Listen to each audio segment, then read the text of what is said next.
quiet out there, eh? Well, anyways, in case I upload this, I figure I'll yam around a little bit. I know my voice doesn't come across too good on this cheap telephone that I have. I've been having problems with the microphone. I am in DuBois, Pennsylvania, and out there is an old abandoned building, and that was their last name. The guy that owned it passed away some years ago, and they just kind of left it there.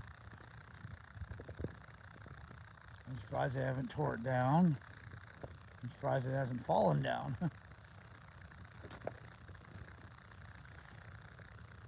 I've been here for about,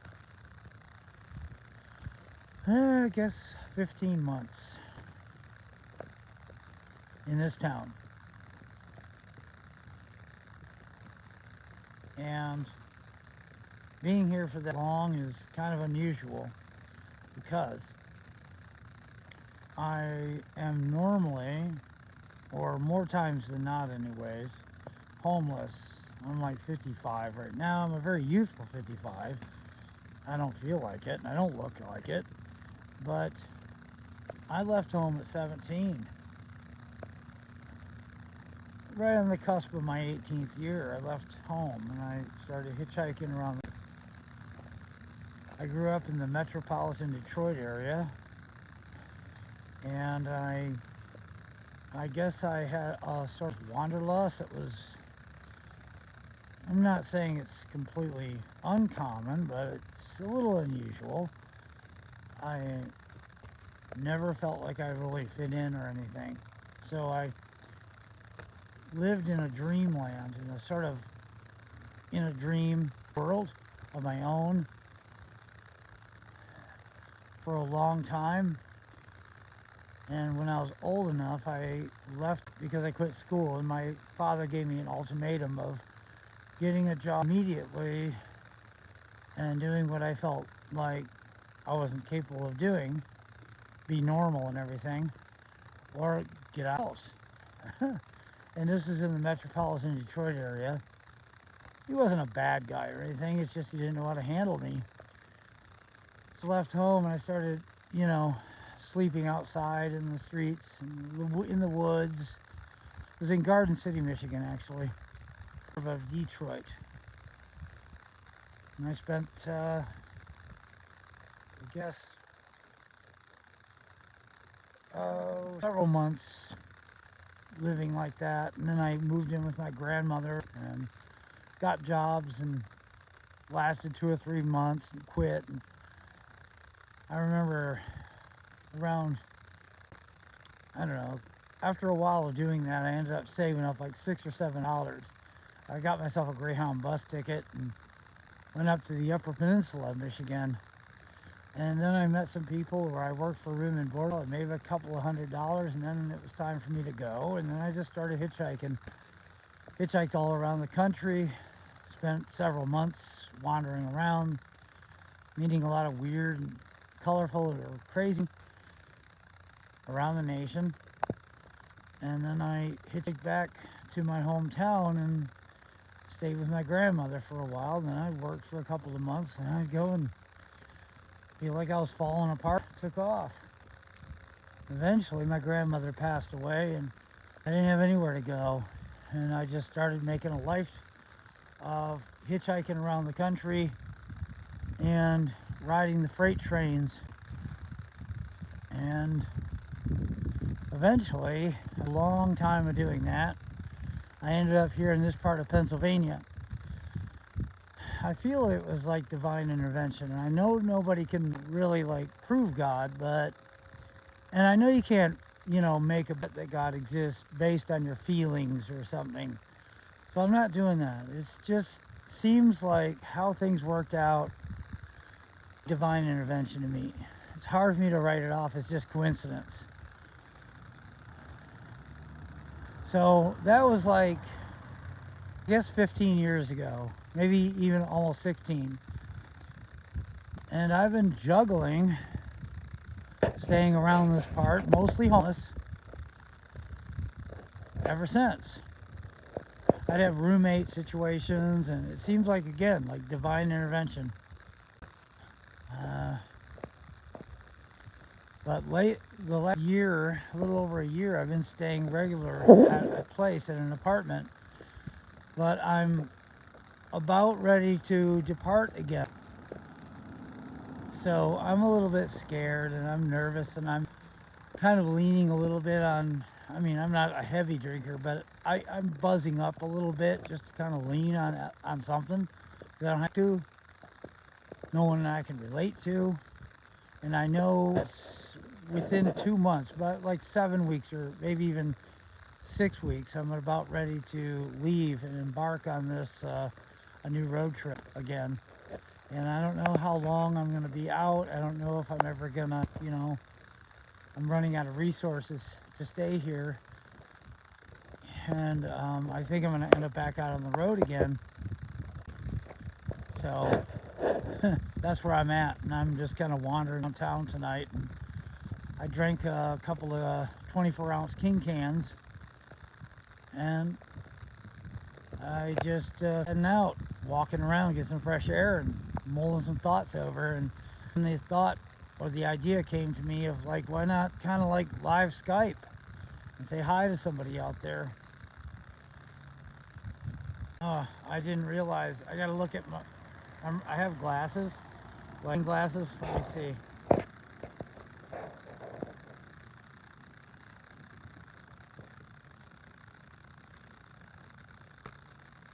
Oh, hey, Chris.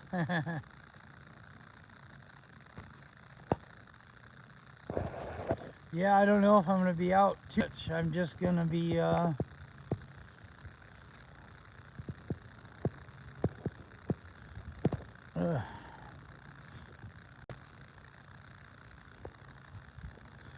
I'm into a spiritual life. I've been into spiritual studies. So that's been really good.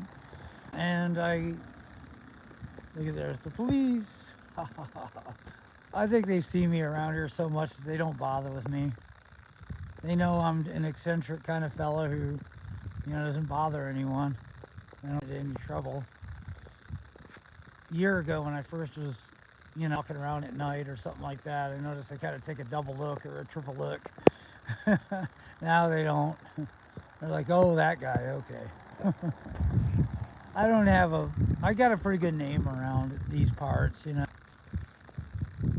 So that's the one good thing. A good name is a real good thing to have, not getting in trouble, not having a record. Even if police, for instance, like overstep, their bounds a little bit and they kind of like, let's say they lean on my rights a little bit too much. I've had that happen too, to where I felt like I was being infringed on a tad. They're the cop technically crossing the constitutional line, but I just let it happen and I'm just kind of cool. And once it happens, then the, encounter can kind of cool off. And I always take that approach because as a homeless person, you don't have a whole heck of a lot to lean on, and you're always at the mercy of the police off the hook or not. And you never know, if you stand up for your rights, maybe you're in the right, but you kind of burn them a little bit, then they can kind of remember you, and somewhere down the line you're not going to be doing all that good, and they might burn you somewhere. Something ain't going right for you, you know what I mean? So that's the approach I take to my homeless life. And I think, and I don't do any of the drugs or anything. I don't have any substance abuse issues except for a little bit of alcohol, but it's pretty mellow. You're talking like once or twice a week, and sometimes not for months. That can come in handy. Over here, this is a 24-hour laundromat. Hello. These are apartments up here. I don't know anybody that lives around here. That is the weird thing. I've been around here for like 14 months, 15 months, I think. And I don't have a single person where I come to their door and say, hey, buddy, what's up? I don't have anybody. I have a friend, but she has to drive down from St. about 32 miles north of here. And she's an ex-girlfriend. And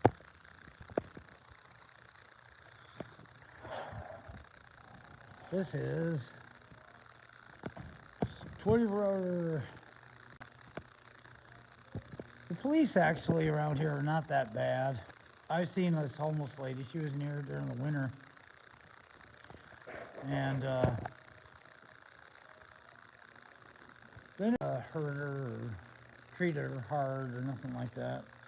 Sometimes they have food and sometimes some free things. As you can see, they have some free and stuff, but sometimes there's actually free things that are pretty useful.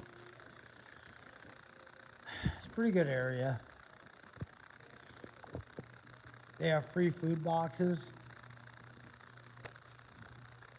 This place comes in handy at night you're homeless. Of course, until it gets too well known, and sooner or later it gets ruined. I'm sure that'll happen someday.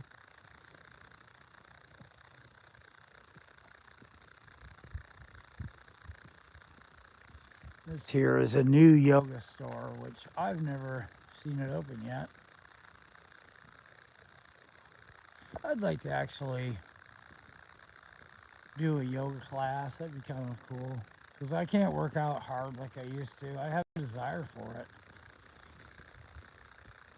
Every now and then I get pumped up. I pump up with push-ups and dips and real lifting. A little bit of stretching, like deep tissue stretching for the hamstrings and calves and just to hit flexors and some body weight movements and some light weights, but I don't go too far with it anymore like I used to. Door ripped right off. They're fixing them all up. That's what they're doing. As you can see, it kind of needs it. There is an open door down there. I always wondered what it's like to go down there. I just didn't want to bother. I don't want to get in trouble. This here is St. Michael's. It's people on fixed income.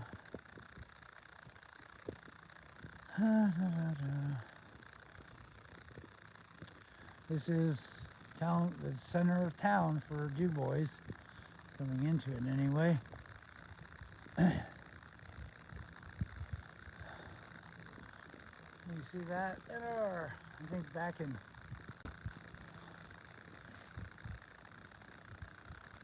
oh, there it is. Look at that. 8/8/24. I put my mark on there. Noah Road. Still there. 8/8. It was really hot then. I remember.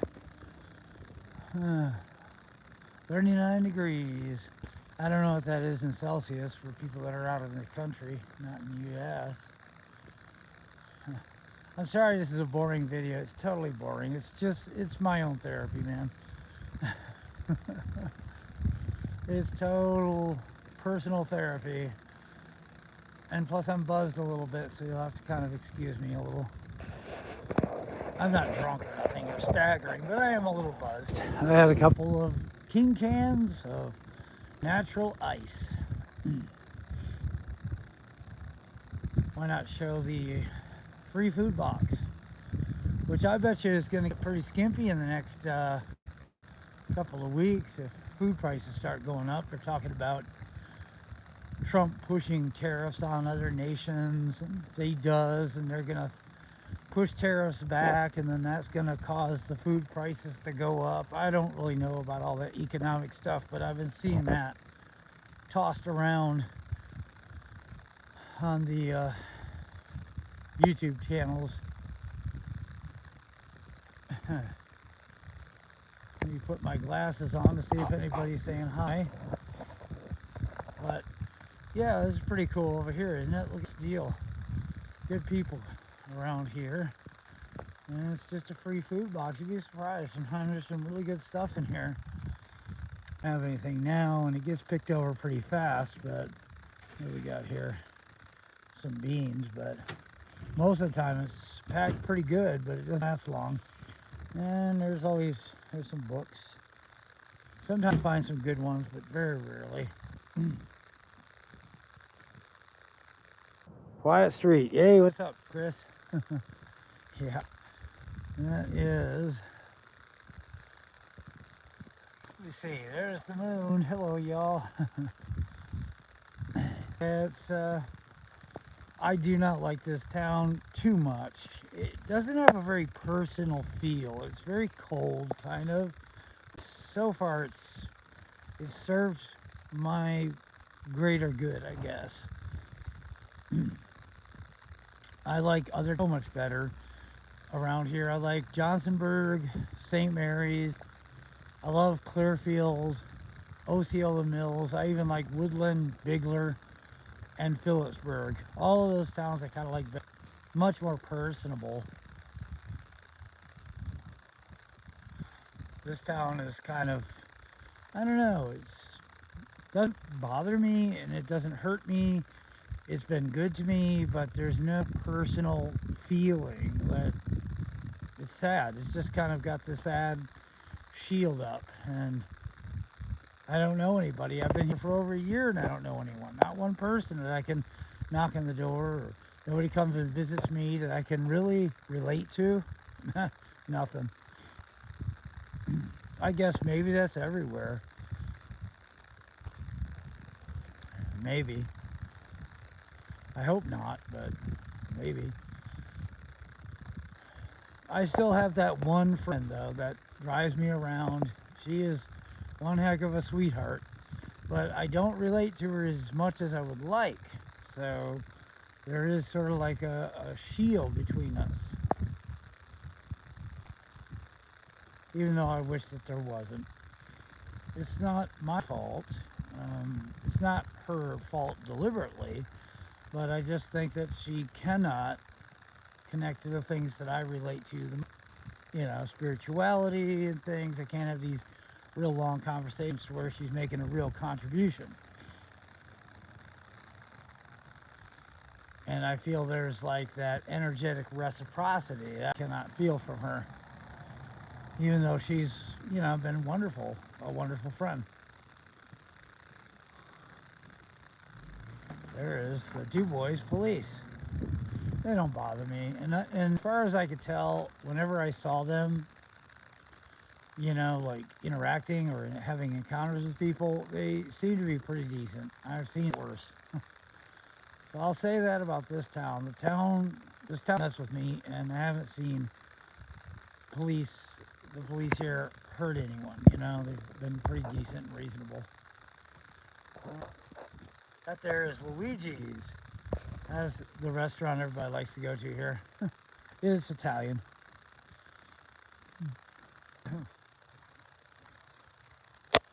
This is a new coffee shop. They're trying to make the place nice a little bit here and there. Trying to fix it up a tad and bring it up to date or up to par. Deja Brew, they call that. That's a good name, and it's a cute little shop, but I go in there. See, a lot of this stuff is closed down. That used to be Pennsylvania Academy of Cosmetology. It's closed down. It's been closed down several years. Technically, there's hardly any homeless people in this town, but they could go in there and probably crash. Right?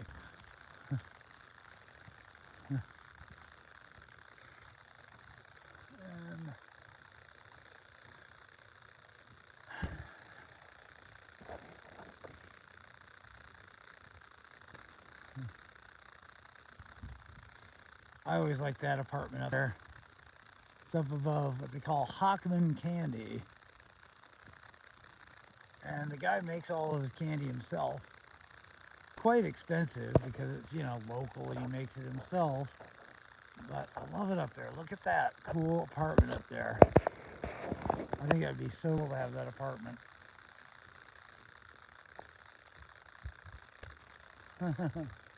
Beautiful town.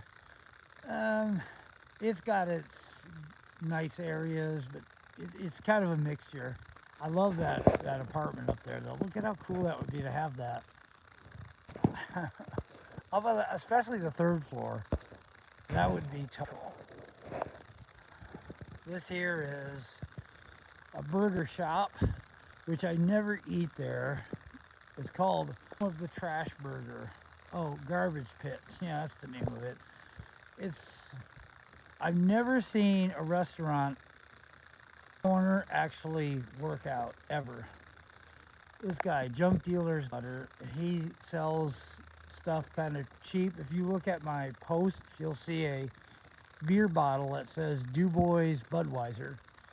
And there is a video about that story, but I got that from him, that antique bottle. They used to have Budweiser beer here.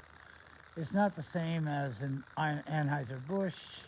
It was a recipe from Austria. And Budweiser Busch took everybody to court and made sure they couldn't use the name Budweiser. And it's just it's just a recipe. It's not a name. Yep, that's it. That's the town, pretty much. And if you go outside of the town, gosh, just a mile and a half, maybe 2 miles, they're pretty woodsy areas around here. You'd be surprised at how woodsy it gets.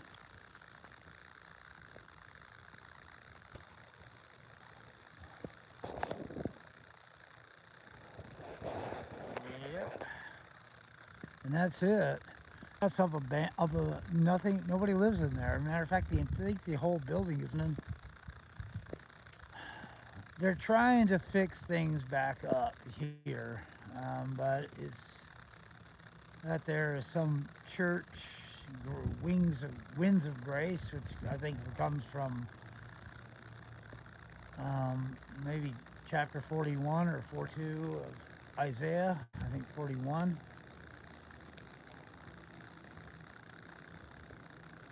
And that there is kind of an old folks home.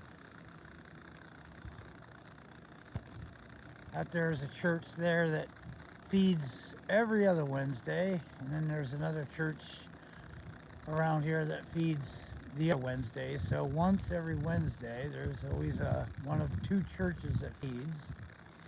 And the first Sunday of every month, the church down there, there's another church that feeds.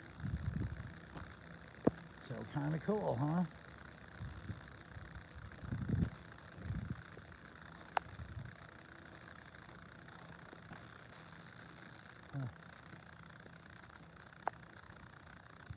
St. Michael's Terrace.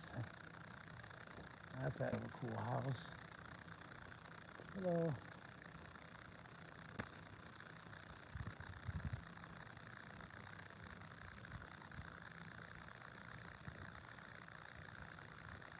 Right. It probably looks prettier at night on video than it does in real life. It's not a very pretty town in a way. Let me see. Can't stay long. Just saying hi. Oh, cool. Phantom Stories. Yeah, this is my town, Du Bois, Pennsylvania. Yeah, I had a couple of beers and got a little buzz, and I'm just walking around trying to, I don't know, off a little extra energy.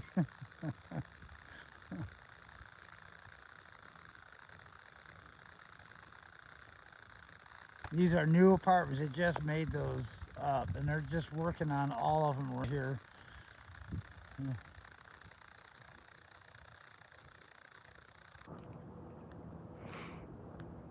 Yeah. These are some apartments. They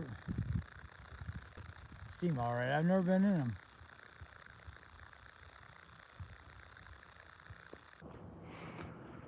One of these nights, I'm gonna a little bit of some Torah study. I was thinking about giving a lesson. Numbers chapter 12, and every time you see a video on that thing, nobody seems to know what the heck's going on. Seem to butcher it. So half the time when I listen to it, I cringe and I feel Like, gosh, one of these days, since I know it so well, I'd like to upload that, but sometimes I just don't feel like bothering with religion on video as much as I love it.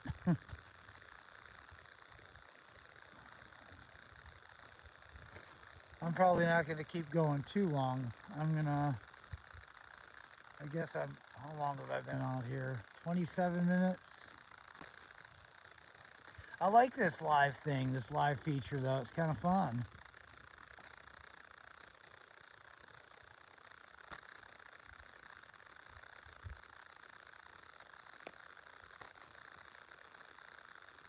Yeah, I wish that there was a place to go that we could meet like-minded people, like you're saying, Chris. That'd, um, I mean, there's always churches or whatever, but if you're not into if you got a different religion, different religious point of view, or you've come to different conclusions about God or whatever, um, and the people are really set in ways and they're opposed to you, it's kind of hard.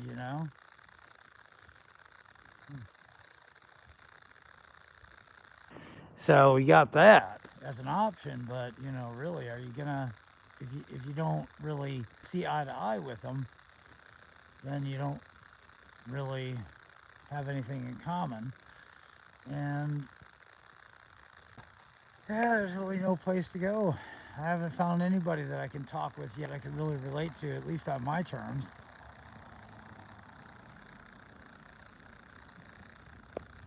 I have a friend, like I say, I got my friend that drives me around and everything, and I'm really grateful for her, of course.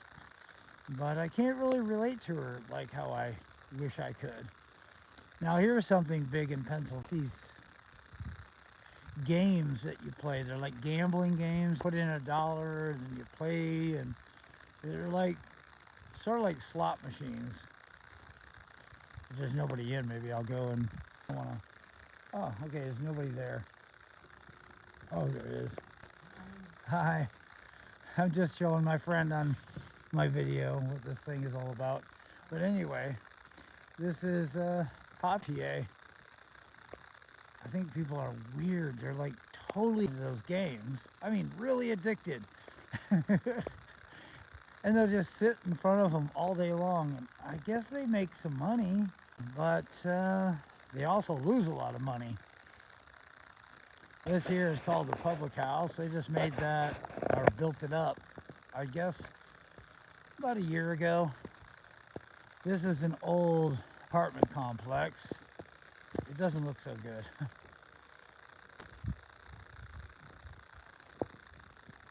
The types that probably would have, I don't know, I don't want to say anything bad about it, but yeah. Prices are definitely below national average here. Like, you can still get apartments for $475, around here. Not very good, but you can get them. When I think in the national average, probably like $600 or $700 for real cheap. And some places they're up over $1,000 American. So I don't have anything like that. I deal in the 400 to 500 range.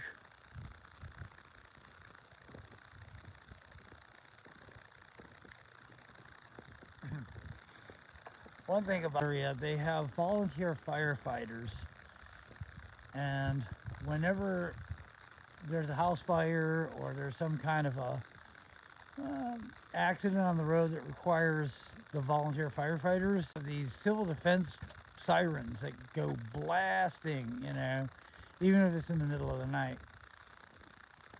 So that's how they call volunteer firefighters to the station, rather than giving them some kind of a telephone, a text, or a pager of some kind.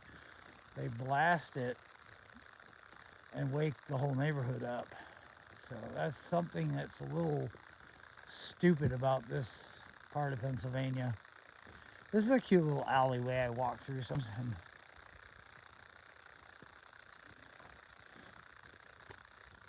And yeah. I'm just about home. I'm probably about 2 blocks from the house. And I guess I just wanted to say hi. That's all. Boring conversation, I know. It's practice and it's therapy. That's all. One of these days, I do want to have like these or Bible studies or something like that. So, just giving you a fair warning, anybody that's listening. One of these days, I might pop on and have some kind of a study. I didn't want to do it tonight because I have been drinking, and I want to, make sure I don't dishonor the study by having a slurry word or something like that. And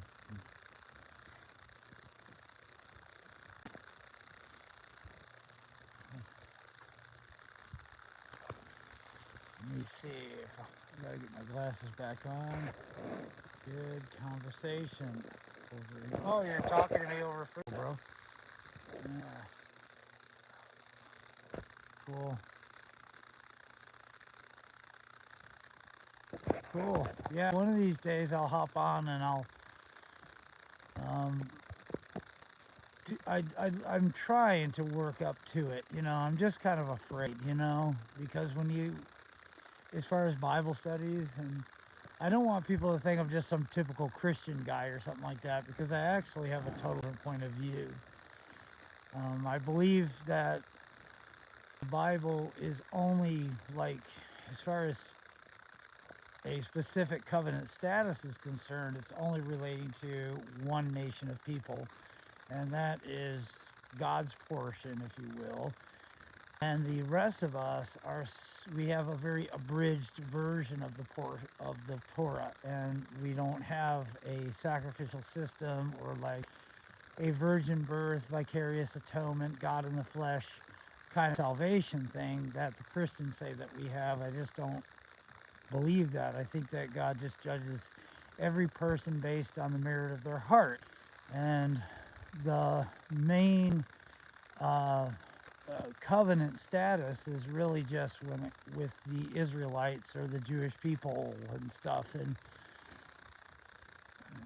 see that I just don't buy into the Christian thing. I don't think that Jesus is God or born of a virgin. And, they go into what they call the Old Testament, into the prophet. And they believe that Jesus is a fulfillment of the things that the prophets were talking about. So they will say in chapter 7, verse 14 of Isaiah, for instance, there's talk about in the future a virgin would conceive from God in the flesh, the second member of a triune Godhead, and he would be born. And then, that's how they kind of do it, how they create humanity.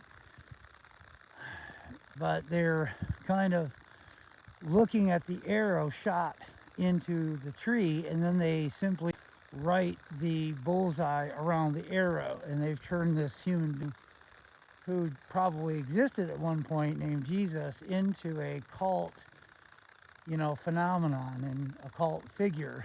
And it is not, in my opinion, the fulfillment of the Torah or the prophets or anything like that. So without going, too much into it, that's how I see what Christianity is. And I just don't buy into it at all. I just believe that there is an abridged version of the that would be applicable to people like us. And you don't exactly have to know who God and so forth, because it's not even really applicable.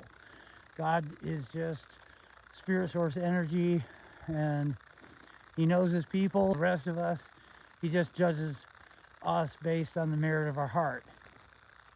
That's kind of how I see it. Now, in my particular case, I'm drawn to religion more, so that's just a cool thing. But it's not like I believe that you have to follow my religion. It's like Christianity says, you have to convert to Christianity or you go to hell. That I don't believe in. Even in my own religion, which I have a religious bias towards my religion, yeah. But I don't believe that, oh, you don't believe the way you're going to hell.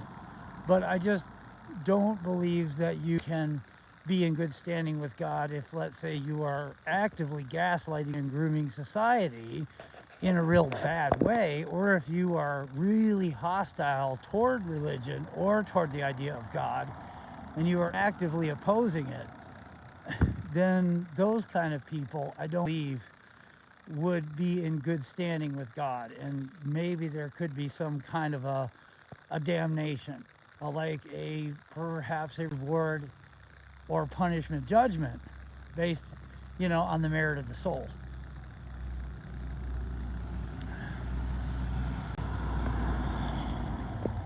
But when it comes to the Jewish people specifically, well, uh, they've got a unbroken chain of tradition that goes back for 3,000 years. So different for them. So they're more specifically orientated to the Torah and so forth. And we are more like a bridge, having a bridge orientation. It's not near as much. So I don't believe that non-Jews have to follow some specific dictation or something. When Christians would say, if you don't follow this particular dictation or pray to Jesus and ask for forgiveness and you believe that he died for you and that you are born corrupt and damned to hell no matter what you do, and only through Jesus can you be saved, then you are going to hell if you don't believe all that. Well, that's Christianity, and I just do not buy it. And they extract stuff from the original Torah, from the prophets, and they lay claim to say that Jesus fulfilled it. And they kind of twist things that way. They skew it to make it look like Christianity, but it's not. So that's how I see, that's how my faith walks. It's actually kind of interesting and it frees you up a lot.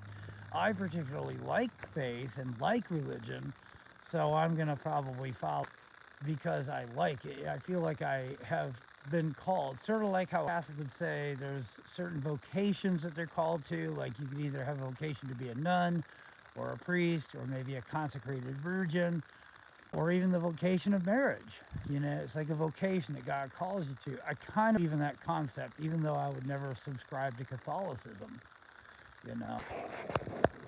My channel, in fact, is sort of like an experiment, or I don't know, what is it? Is it experiment? No, it's like spiritual research. That's the way I want to put it. Um, if you go to my playlist, you'll see spiritual stuff, and as much of it's stuff I would never subscribe to, but it's research. You see what I mean? The only stuff that I actually subscribe to is Judaism.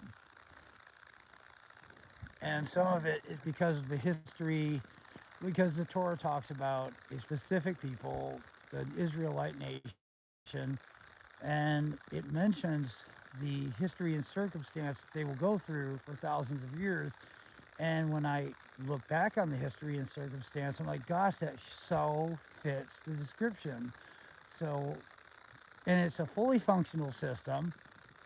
So I give it more like, I think it's a more likely candidate to be the truth rather than me come up with just my own religion. So I really like it. But yeah, I don't think that God's going to fault somebody for questioning religion and not necessarily knowing the exact way to go. You know what I mean? I hope that makes sense.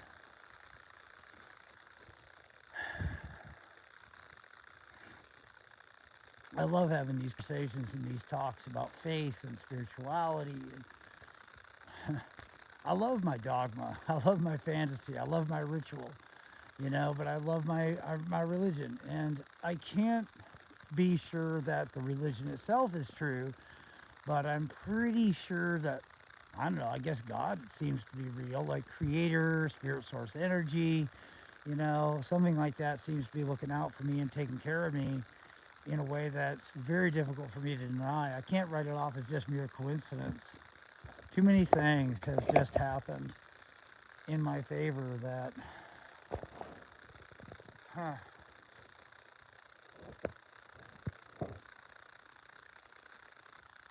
Yeah, that's cool. I'm glad that you like that different idea of God. It's sort of like, walking straight between two worlds. There you go. How's that? And I got this feeling that everything is a miracle wearing the robes of a rational explanation. If you can remember one thing from me, try to remember that. Everything is a miracle wearing the robes of a rational explanation. So that's why it looks like it's just the natural world. It's easy to write everything off to coincidence or science, and it's easy for atheists to question you and discourage you from having some kind of faith. It's very easy to have those kind of people, you know, bore into your mind with a few questions and make you kind of give up faith or the idea of it. It's because everything is a miracle wearing the robes of a rational explanation. So they measure reality. They measure spirit. They don't measure spirit source energy, and they just measure I guess you could say, the phenomenon of the being, the phenomenon of the miracle, and how the miracle manifests in a physical way. That's what they measure. Atheist types and people that just are skeptics over everything. They just constantly they just don't believe in anything. Um, Miraculous, that is. Well, I think we're designed to use our critical thinking, and that's why I don't believe that God is going to judge anybody to hell simply because they question religion and they are undecided. But I think that you can still be compatible with a good heart and with a good judgment from whatever it is that created us. That's what I truly believe. I've experienced it. I really have. And that's the cool thing that I have really kind of come into lately, that kind of discovery, that self discovery, that God is far more cooler than people of most religious ideologies would ever really imagine, because most people, they just don't think that God is forgiving unless there's some kind of a sacrifice that can vicariously atone for your sins in place of you, because you don't have what it takes to pay the price. It takes like an innocent God and so forth, instead of God just looking at your heart and doing what we can't expect ourselves to do, and that's forgiveness. You see what I mean? That's the cool thing about God. He can forgive.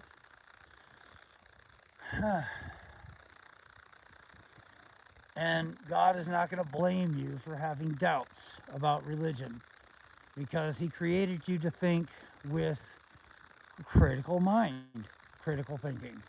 So, but remember, everything is a miracle wearing the robes of a rational explanation. And God sees the heart.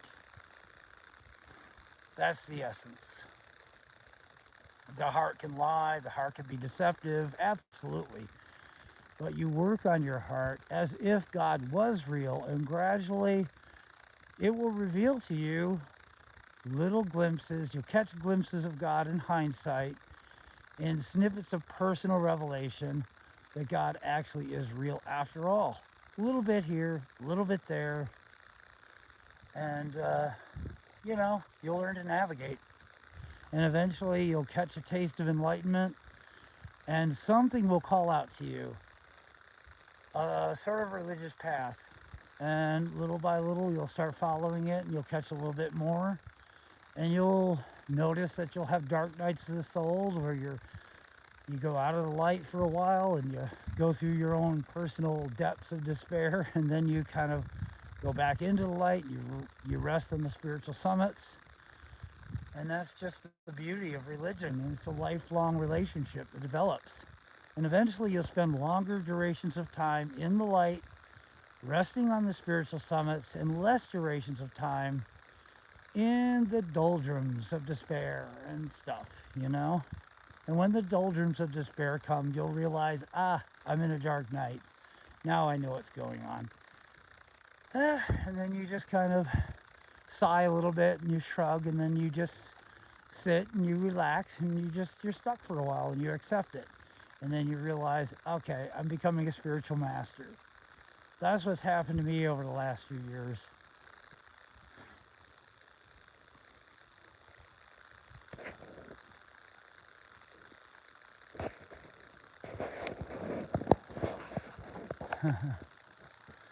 And now, I mean, I'm getting a real big rush of all these feelings because I'm going to give up my apartment and I'm going to invest some savings that I have into another in a storage unit so I can keep boots and tarps and survival gear instead of paying my rent.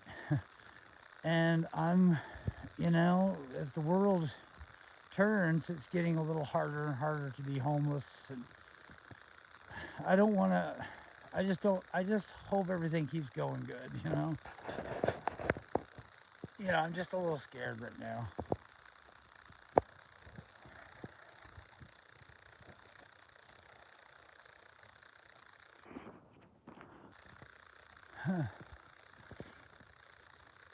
Yeah, but I can imagine, I can envision where I'm going to be in probably less than, in 2 months or less than 2 months, I'll be out on the streets.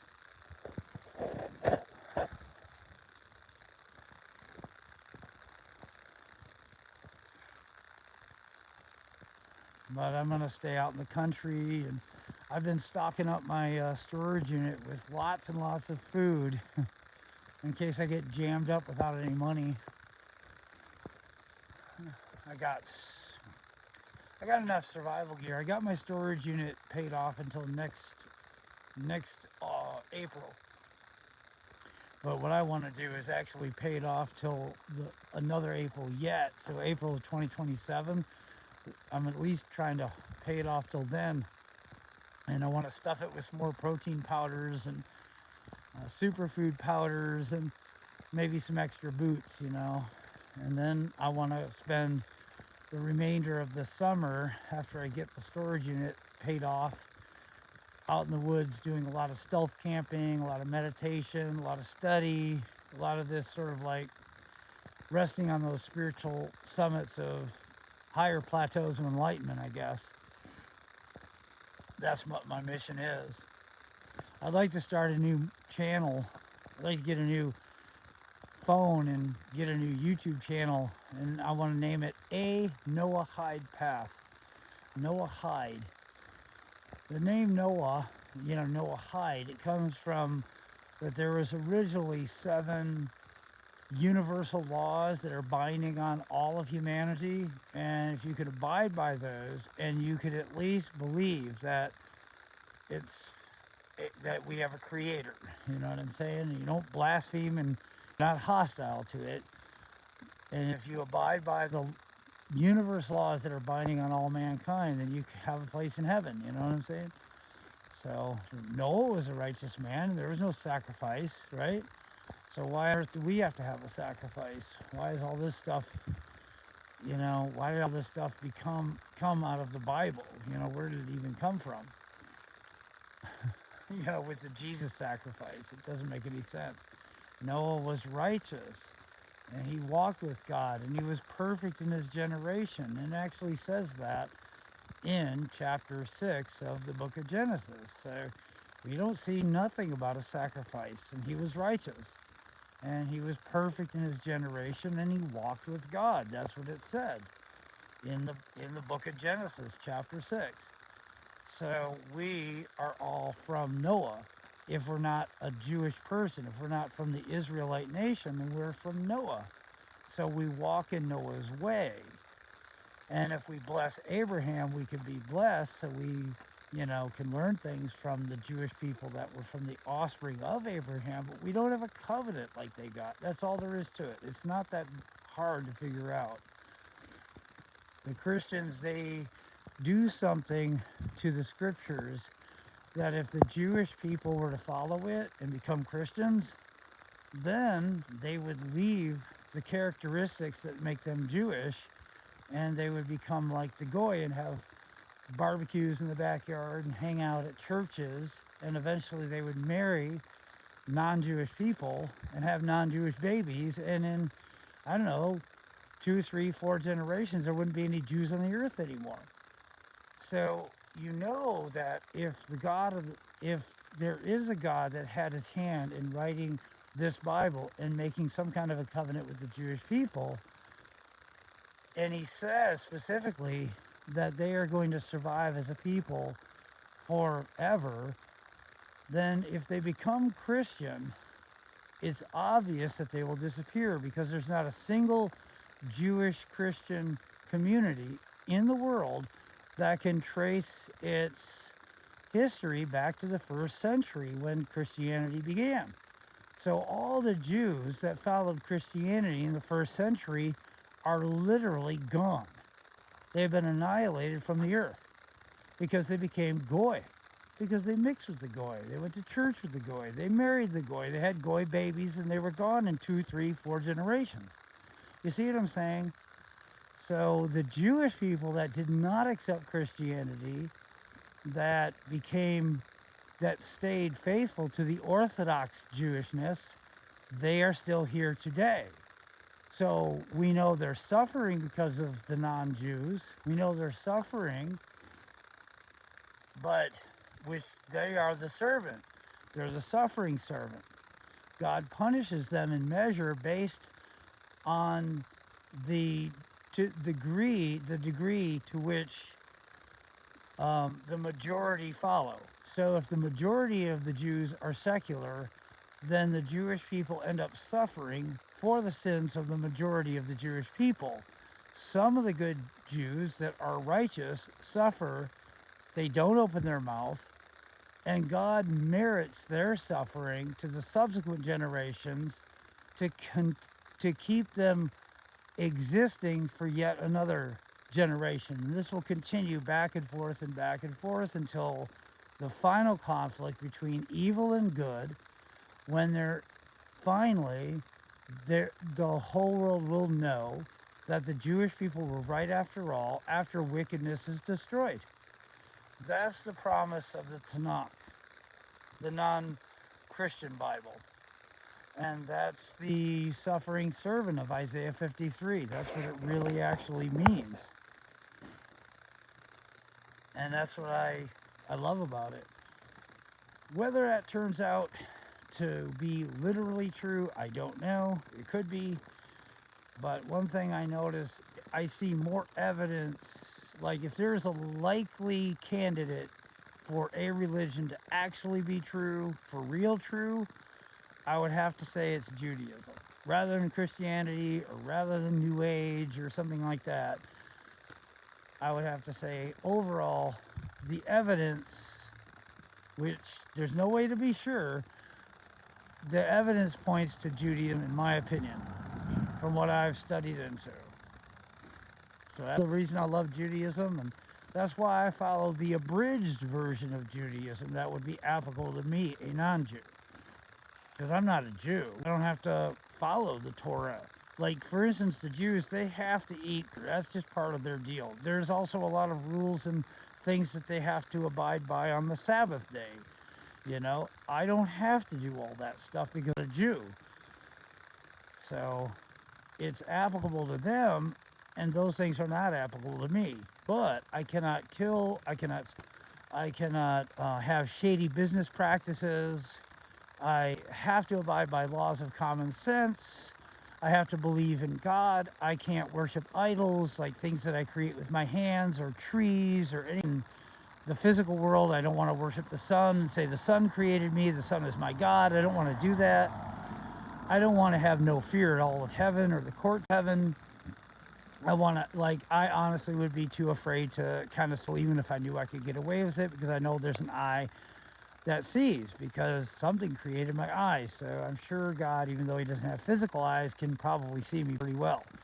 So I kind of have a fear of that. So I don't blaspheme.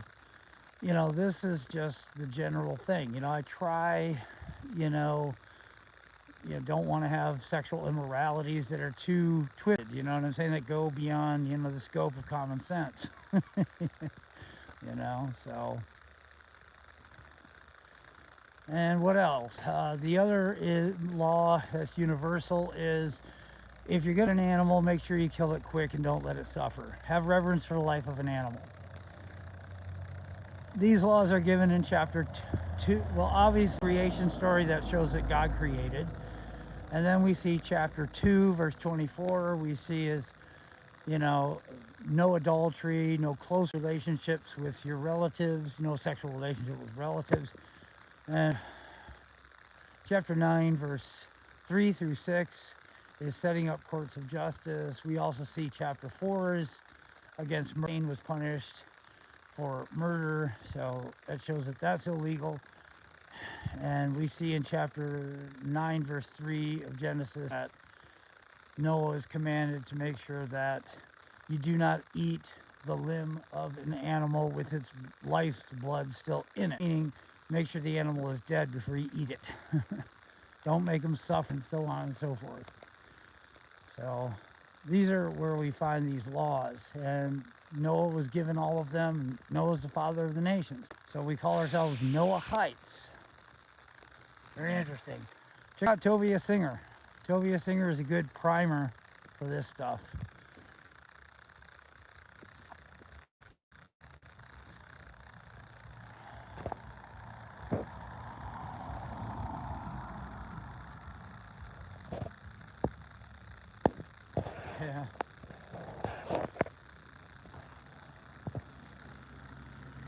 Yeah. Over here, they got this place called Scotty's Donuts right over there. Well, they got the best donuts. I very rarely eat donuts, but just for fun, when my friends spend the night, I went down early in the morning and got a donut for us both. It was really the best. It was better than, I don't know if you have Dunkin' Donuts in Australia, but they were the best donuts I ever had. It was a peanut butter donut. It's like a family run donut place, and he makes them homemade every morning. He opens the place up here around like 4:30, 5 o'clock. Called Scotty's Donuts. Definitely worth the trip if you're into donuts. I just don't eat them very much. Unless I'm on the road with my backpack or something like that.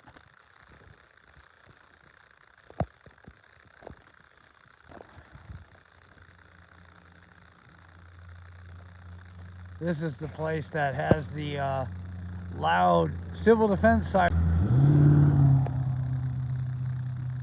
And that's how they call volunteer firefighters whenever there's a kitchen fire or some kind of a accident on the road that requires a fire's assistance, and they blast those horns, and oh, I hate it.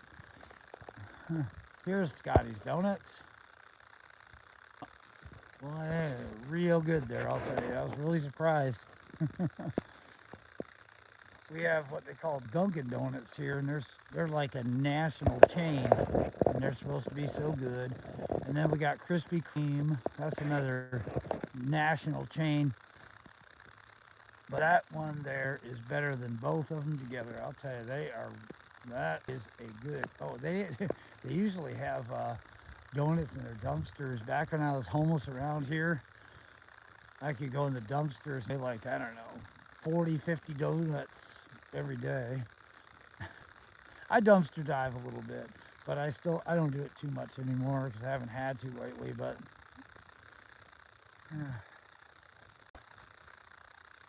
this here is Southside Pickers.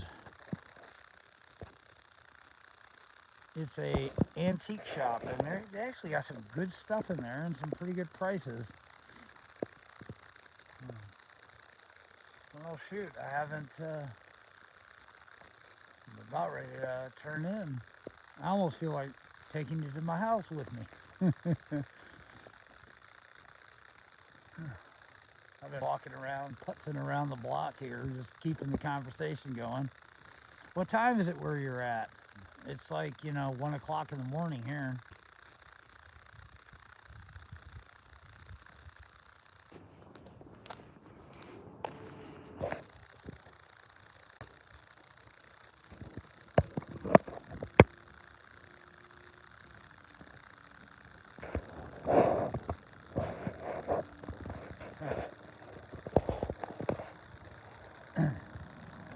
Down this way, there's a part of the railroad track. I could hop a train one of these days.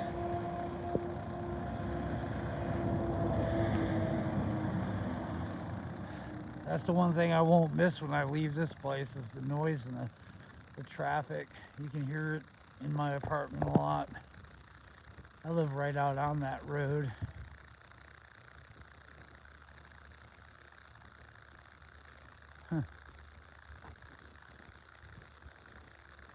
Huh. Here's a little alleyway. It's a cute little alleyway. I guess I'm gonna go back home now and I'll take you with me.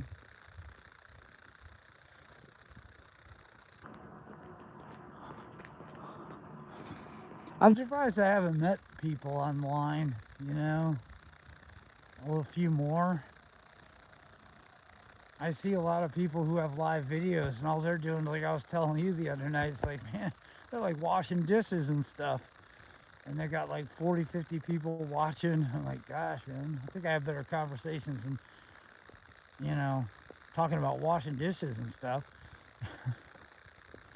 I guess maybe simple-minded conversation can draw more of a crowd, I guess.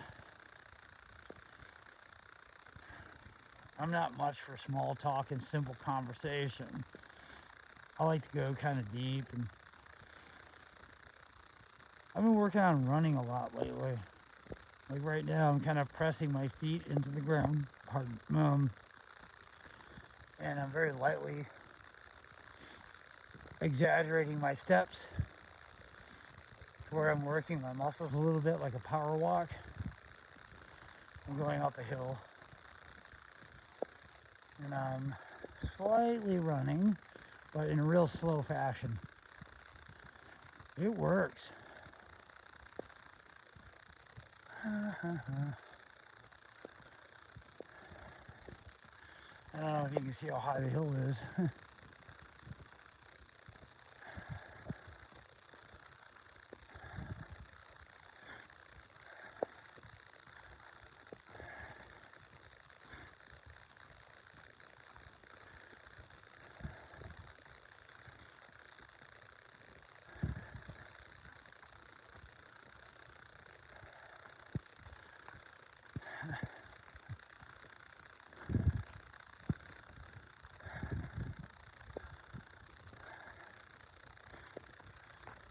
Do you have your own house or do you live in an apartment? Oh, you got a 2-bedroom, you said, yeah. Whew. I love this live platform. It's so cool. I can't record anymore on my iCloud. It just keeps telling me that it needs to be cleaned out. But I deleted everything that I could. Here's my apartment. Look at all these stairs. One of these days I'm gonna take some weight, like a barbell, and I'm gonna walk up and down these stairs about 10 times and do squats and push-ups.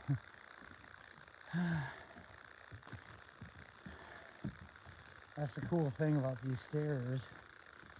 If I want to use them for exercise. All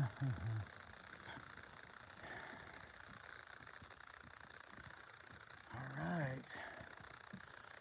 I'm gonna go back upstairs and you can see what my apartment looks like. It's like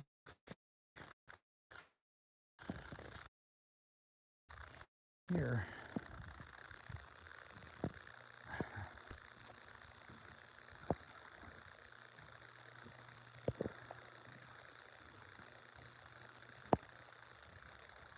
See how quiet I am? It's really quiet.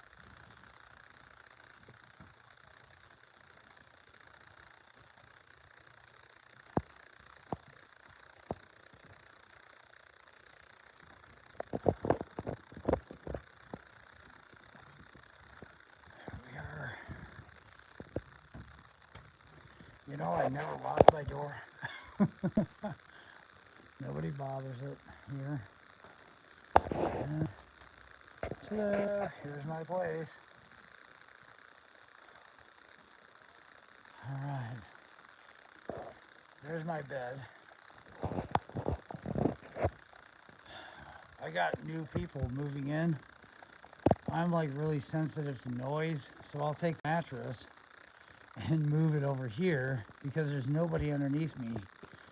There's only people that would make noise coming up the stairs. On the other side, like, they're kind of like underneath the bed, and over here is the stairwell coming up on the other side of that wall. And then that wall is like really thin. And over here, if somebody lets the door close in the front, it can wake me up. So sometimes I will lay the bed here, and as you can see, look at these fans. I put fans up so that I can sleep because I have a real sensitivity to like just ridiculous, thoughtless noise, you know, when people are like thoughtless and you just let the door kind of thud. Even if they're not doing it maliciously or recklessly, they're just kind of like thoughtless and the door just kind of thud. It'll wake me up and it gets me really, it grades on my nerves. So in some ways, I like to be homeless just so I can get away from noise and stuff. And I can stay out in the country. The only thing about that is, you know, you've got to keep your phone charged. You're a slave to electricity. That's always a bummer. I love the view out here. You can see this. It almost looks like a city view. Like, look at how cool it looks. Isn't that cool out there? Way up here. I'm gonna miss that view. In the morning with coffee and stuff. It's just so nice, you know. I can see the hills all around town. My friend, she loves it too.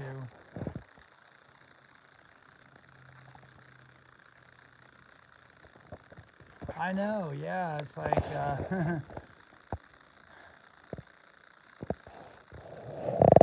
it is cool. And the, yeah, look at that. Even from here, like I'm sitting at my table. That's what I see.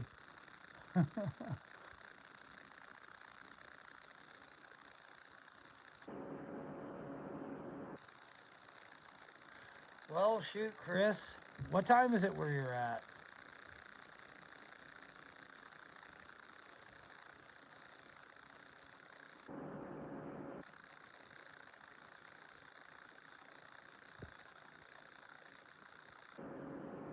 Chris?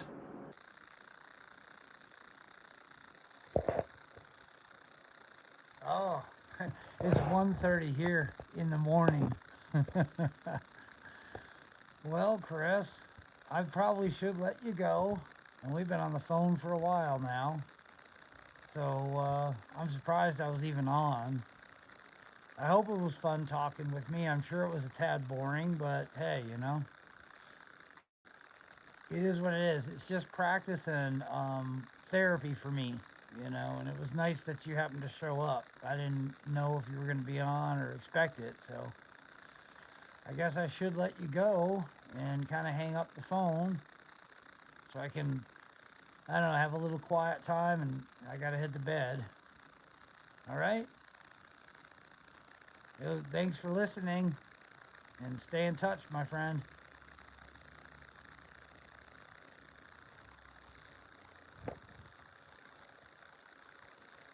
All right. God bless you. Bye bye.